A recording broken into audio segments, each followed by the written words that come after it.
All you have to do is just take a pen and sign it. Yours sincerely, Stephen Burkoff. Explaining the problem is one thing. Knowing what to do is quite another. Luckily, Gafafwisp had expert advice.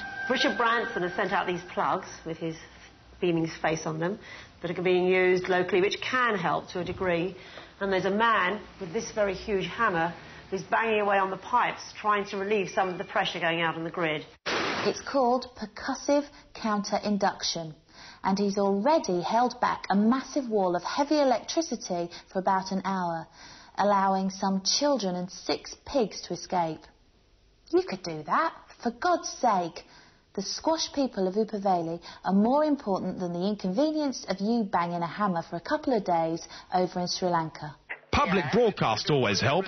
We're doing this very special video about heavy electricity. And with backing from shock jock Caesar the Geezer, failure for Gafafwisp looked absolutely impossible. Hello, my name is Caesar. The sad truth about heavy electricity is that people in power and in government are too afraid to rock the boat when it comes to helping people and helping certain situations.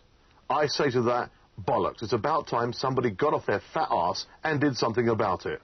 Do you know, they actually say to me that there is no such thing as heavy electricity, that electricity couldn't possibly fall out of wires. What a load of old crap. And what is even more annoying is that they say that Gafafwisp is a made-up name. It's a fabulous organisation. Do you realise that if heavy electricity falls from these headphones, not only would it blow my head off, but it would cut me completely in half? If a caller calls me on my show, and then suddenly they're on the phone 1 minute and then they're affected by heavy electricity, they could be blown 100 feet away. That is the dangers of heavy electricity.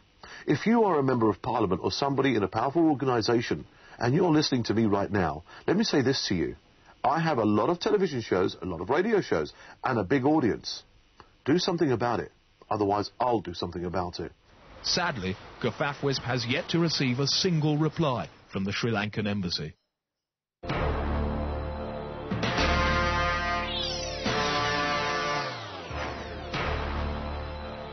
So what is the verdict on science? Please stand. What is the verdict? I'm afraid there is no verdict, because all the jury have died of pollution. Oh, once happy bauble, twisting on the bliss twig of ignoramy, you were suddenly plunged into the brain-tanglier of rude math, and with what shocking results? Has the Earth been reduced to an odious space gland? Is this what we've done to ourselves? Good Christ, I hope not.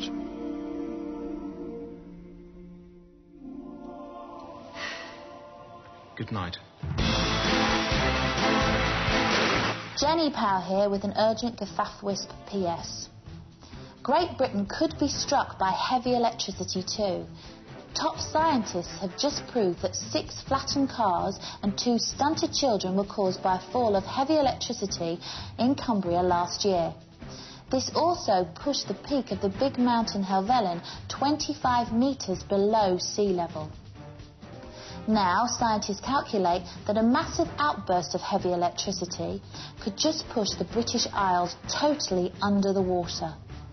I should say the chances are negligible, about 20 to 1, but the point remains. If this were to happen, and this is a big if, then it's conceivable that the north of the country will tip downwards like a heavy land rock, catapulting the southeast towards Finland. So please, let our government know that heavy electricity will not be tolerated here or anywhere else. Cut. That's perfect.